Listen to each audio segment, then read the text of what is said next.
The smell of death hung heavy in the African air 2.4 million years ago. Blood mixed with rain on cracked earth as desperate screams echoed through the valley. In the shadows of ancient caves, something unspeakable was happening. Families were turning against families. Mothers were making unthinkable choices. The great drought had lasted 7 moons, and when the last antelope bones were stripped clean, when the final roots were clawed from the barren soil, our ancestors faced a horrifying truth. Survival demanded the ultimate sacrifice. Tonight, we venture into the darkest chapter of human evolution, where hunger transformed Homo habilis into something monstrous. This is the story of when cannibalism became the price of tomorrow. The crimson sun bled across the horizon as Kira, a female Homo habilis, crouched behind the thorny acacia. Her calloused fingers gripped the sharpened stone with trembling hands. 7 sunrises had passed since the clan had tasted meat, and the hollow ache in her stomach had become a constant companion, gnawing at her insides like a living parasite.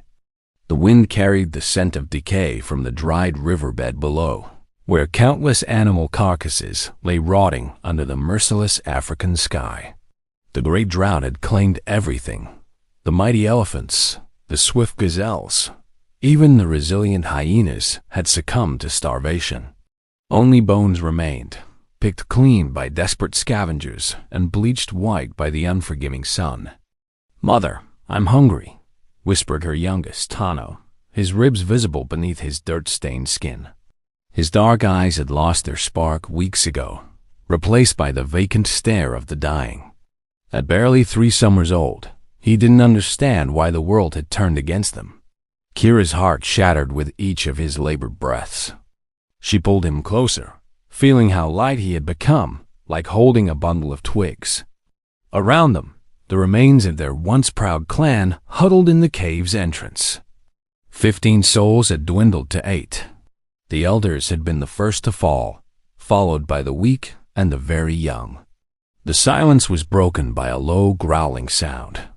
Not from any predator, but from Jorak's stomach, the clan's former leader, whose strength had withered like grass in drought. His sunken cheeks and hollow temples told the story of weeks without proper nourishment. His once powerful hands now shook as he tried to fashion tools from the few remaining stones. "The roots are gone," Jorak's voice cracked like dried leather.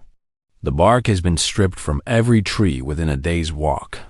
Even the insects have disappeared." Kira nodded grimly. She had spent the morning digging desperately in places where she remembered finding tubers in better times. But the earth had turned to dust and stone, yielding nothing but broken fingernails and bleeding palms. As darkness crept over their refuge, the clan members lay in a circle around the cold fire pit. No wood remained to burn, and the smoke would only attract the desperate ones, other clans driven to madness by hunger, who had begun raiding any settlement they could find. That night, old Myra didn't wake up. Her body, already a skeleton wrapped in leather-like skin, had finally surrendered to starvation. Kira discovered her at dawn. Peaceful at last, her suffering ended.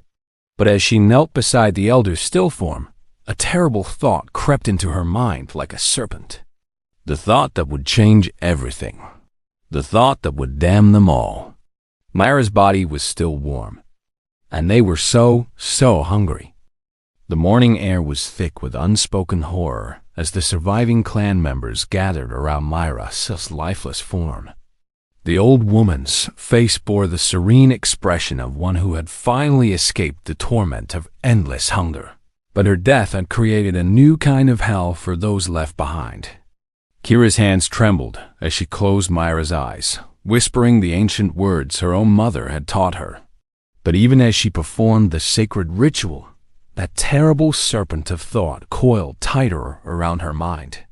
The forbidden knowledge that every predator on the savannah understood. Fresh meat was fresh meat.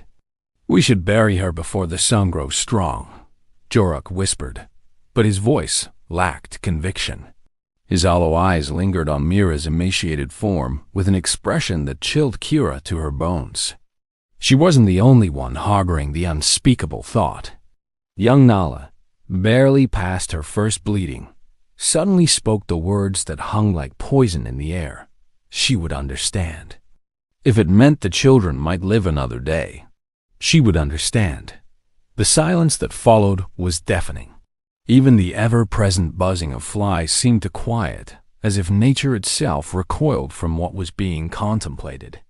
Kira felt her son Tano's tiny hand slip into hers, so thin now that his fingers felt like twigs that might snap at any moment. "No," Jorik said, but his voice cracked with uncertainty. "We are not beasts. We are more than, are we?" The voice belonged to Szeth, Mira's own grandson, his face a mask of desperate anguish. "Look at us, Jorik. Look at what we've become. Skeletons walking among the dead. My grandmother is gone, but her body. It could save the children." Kira watched as the internal battle raged in each face around the circle. The sacred laws of their ancestors warred against the primal desperation of starvation.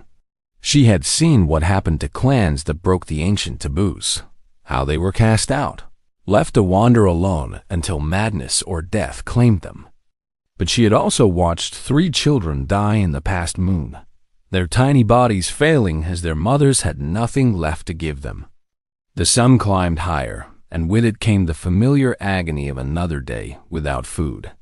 Tano's breathing had grown more labored in the night, and Kira knew with cold certainty that he would not survive another week of starvation. "The ancestors will curse us," whispered Vara, the last of the breeding females besides Kira herself. Her own infant had died 5 days prior, and her milk had dried up along with her tears. "The ancestors are already dead," Szeth replied, his voice hard as stone. "And soon we will join them, unless ... He didn't finish the sentence, but he didn't need to. They all knew what came next.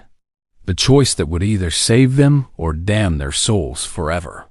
As the sun reached its zenith, casting harsh shadows across Myra's still form, Kira made the decision that would haunt her bloodline for generations to come. With shaking hands, she reached for the sharpest stone tool they possessed. "Forgive us, grandmother," she whispered to the corpse, "and may the spirits have mercy on what we're about to become." The stone knife felt impossibly heavy in Kira's trembling hand as she knelt beside Myra's body. Around her, the surviving clan members formed a circle of witnesses to this moment of damnation. The afternoon sun beat down mercilessly, and the metallic taste of fear filled her mouth. "We take only what we need," she whispered, her voice barely audible over the pounding of her heart. "Only enough to keep the children alive until the rains return." But even as she spoke these words, she knew they were lies born of desperation. There would be no partial transgression, no gentle crossing of this threshold. Once they began, there would be no turning back from what they were about to become. Szeth moved to help her, his grandfather's teachings about tool-making now serving this most unholy purpose. The sound of stone cutting through flesh was wet and terrible, accompanied by the involuntary retching of those who watched. Vara turned away completely, covering her face as sobs racked her emaciated frame. The smell was what broke them. Despite the horror of what they were doing, the aroma of fresh meat triggered a primal response that months of starvation had amplified beyond reason. Saliva flooded mouths that had been dry for weeks. Stomachs cramped with anticipation rather than emptiness for the first time in memory.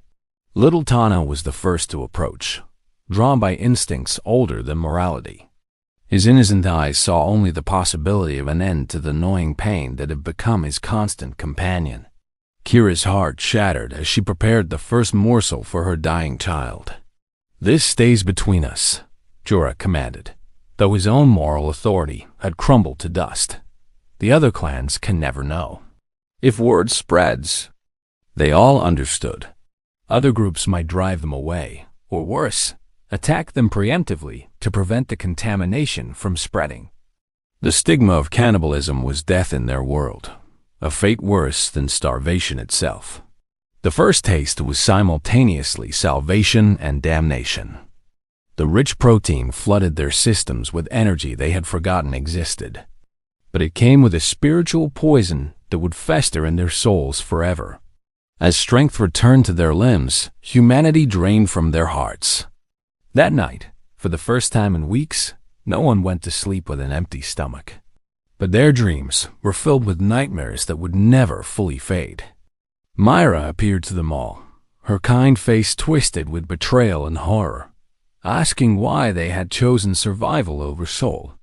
Kira woke before dawn, her mouth still carrying the taste of the forbidden's meal. Beside her, Tano slept peacefully. Color returned to his cheeks for the first time in months. She had saved her son's life, but at what cost?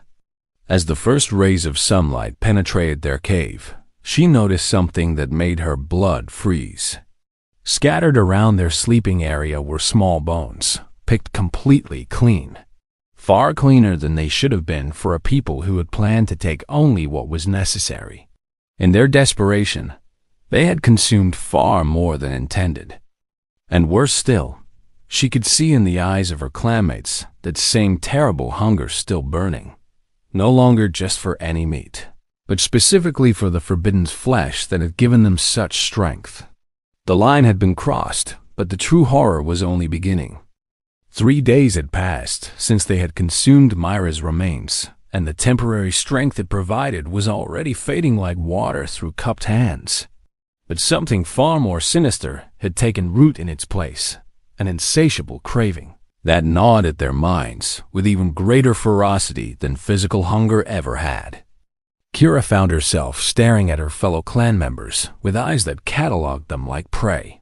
The way Jorak's shoulder blade protruded beneath his skin. How Vara's hip bones created deep hollows in her sides. These thoughts terrified her, but she couldn't banish them from her mind. The drought continued its merciless reign. What little vegetation had survived was now completely gone, and even the underground water sources had dried to mud. The clan had been forced to venture further from their cave each day, searching desperately for anything edible in the wasteland their world had become. It was during one of these desperate foraging missions that they encountered the Keto clan, or what remained of it. 5 skeletal figures stumbled across the barren landscape, their leader barely able to walk upright. Kira recognized him as Bron, once a proud hunter whose skill with spears had been legendary among the scattered tribes. "Water," Bron gasped, his cracked lips barely able to form the word. "Please, ... The children, ... But there were no children with them anymore. That terrible realization struck Kira like a physical blow as she counted the survivors. Where once Bron had led a family group of 12, only 5 adults remained. The others had simply ... disappeared. Jorak stepped forward, his newly revitalized strength allowing him to project an authority he had lost weeks earlier. "We have no water to spare," he lied. They had found a small seep the day before, barely enough for their own needs. As the two groups faced each other across the cracked earth, Kira saw something flickering in her clanmate's eyes that filled her with dread. The same calculating look she had been fighting within herself. The way wolves might eye a wounded deer. "Please," one of Brun's companions whimpered, a young female named Asha, whom Kira had known since childhood. "We haven't eaten in 8 days. We're dying." It was Zeth who acted first. With startling speed for someone who had been near death just days earlier, he struck Asha from behind with a heavy stone. She crumpled to the ground, her skull cracked, blood pooling in the dust.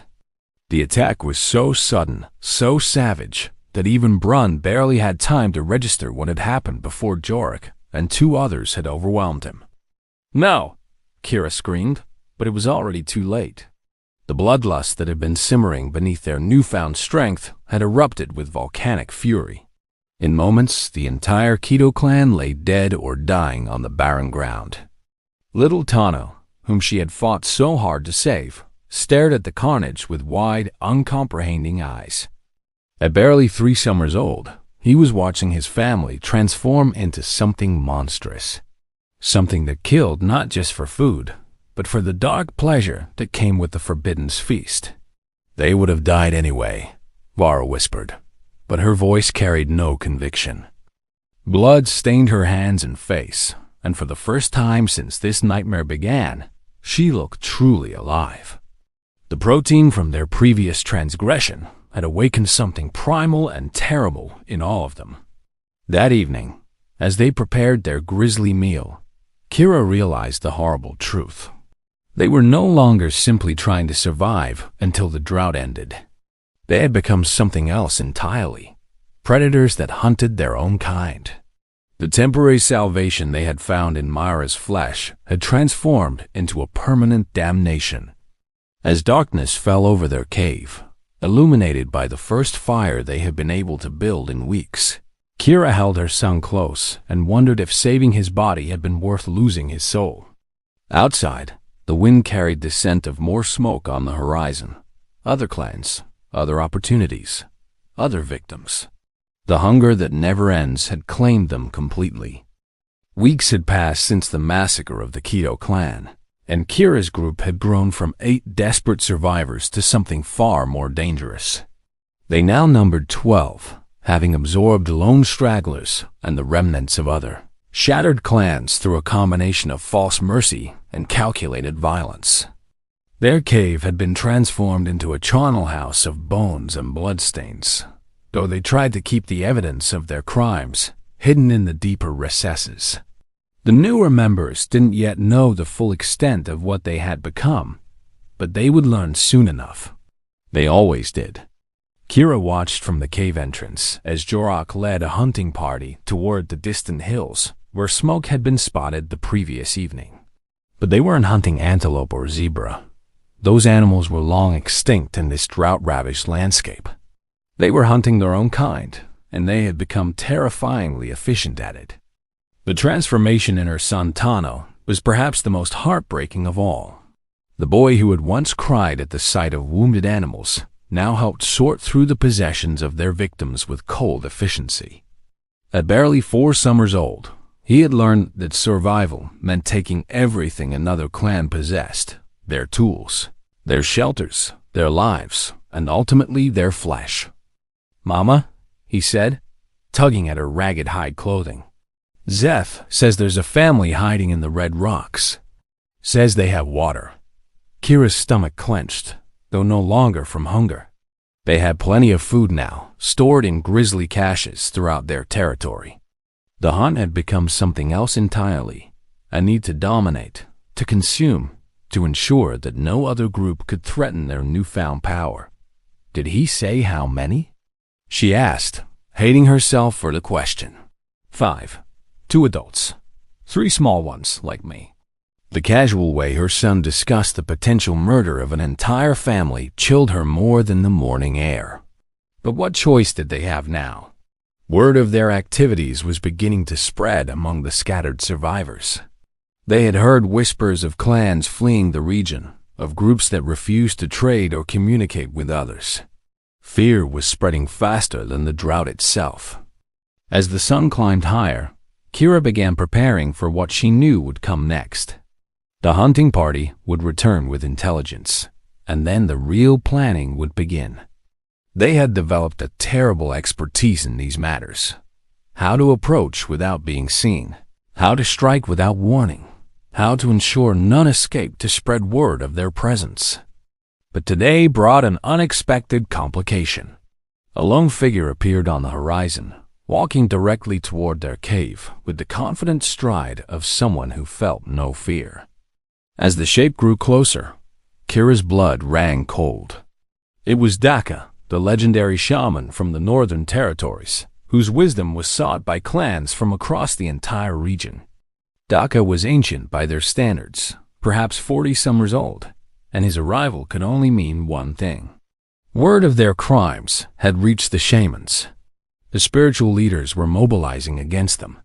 "Welcome, honored father," Jorok called out as he returned from scouting, but his voice carried a tension that everyone could hear. "What brings you to our humble territory?" The old shaman's eyes swept across their cave entrance, taking in details that others might miss.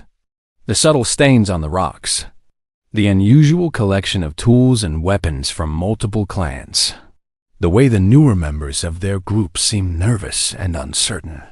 "I bring word from the ancestor spirits," Daka said, his voice carrying the authority of generations. "They are displeased with events in this region. They speak of an abomination that walks among us, a corruption that threatens the very essence of what makes us human." Kira felt every eye in the group turn toward her and the other original survivors. The weight of their collective guilt pressed down like a physical force. But she also felt something else, a fierce protectiveness for the life they had built, however monstrous it might be. Because if they were discovered now, if their crimes were exposed, it wouldn't just be death that awaited them. It would be something far worse: exile and slow starvation while other clans watched them die, refusing even the mercy of a quick end. As Daka continued his speech about spiritual purity and the sacred bonds between clans, Kira made another decision that would damn them all. She caught Jorak's eye and nodded toward the heavy stones they kept near the fire pit. The shaman had to die, and with his death, they would cross yet another threshold from which there could be no return. The shaman's death was swift, but not clean. Unlike their previous victims, Daka seemed to understand what was coming in his final moments. His ancient eyes met Kira's with a mixture of profound sadness and terrible understanding as Jorak's stone descended toward his skull. "The spirits will remember," were his last words, spoken with such quiet certainty that they seemed to echo long after his voice had fallen silent. As his blood soaked into the cave floor, mingling with the stains of all who had died before him, Kira felt the final threads connecting them to their humanity snap like overstretched sinew. They were no longer merely survivors who had made desperate choices. They had become something unprecedented in their world: systematic killers who hunted their own species for sustenance and power. The drought finally broke 2 days later. Rain fell in torrents across the African landscape, filling the dried riverbeds and bringing life back to the scorched earth. Green shoots began pushing through the mud within hours, and the surviving animals emerged from their hidden refuges to drink deeply from the newly formed pools. For any other clan, this would have been cause for celebration. The time of starvation was ending. Life could return to something resembling normalcy. But as Kira stood in the mouth of their cave, watching the life-giving water cascade from storm clouds, she felt only emptiness. They had survived. That had been the goal, hadn't it? To keep their children alive until the rains returned. But looking at Tano now, she wondered what she had actually saved. Her son was physically healthy, well-fed, and strong, but his eyes held a coldness that no child should possess. He had learned lessons about survival that would shape him into something terrifying. The other surviving clans would eventually return to the region as game animals repopulated the area. Trade would resume between groups.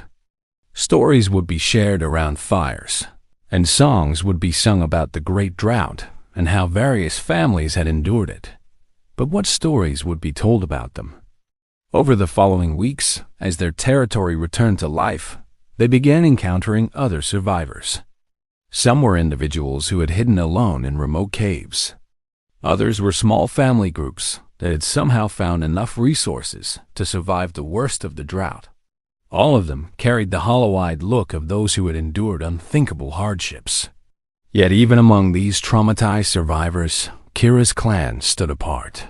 There was something different about them, something that other humans instinctively recognized and feared. They moved with the confidence of predators rather than the cautious alertness of prey. They showed no joy at the drought's end, no relief at the return of normal food sources, because they had discovered something about themselves that could never be undone. The forbidden's flesh had awakened appetites that plant foods and animal meat could never fully satisfy. They had tasted the ultimate taboo and found it preferable. As the months passed and life returned to the region, whispers began to spread among the scattered clans.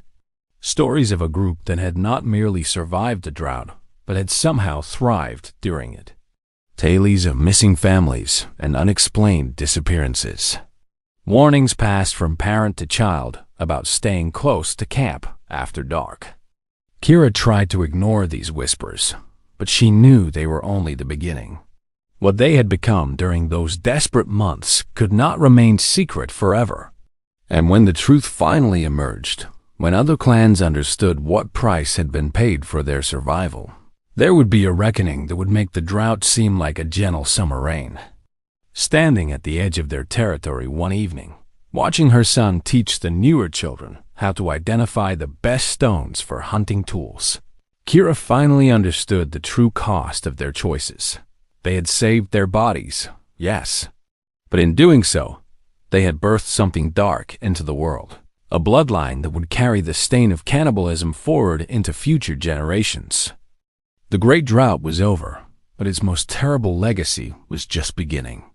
And somewhere in the growing darkness, she could swear she heard the whispers of the ancestors, speaking not of forgiveness, but of the price that would eventually come due. The rain continued to fall, but it would never wash them clean.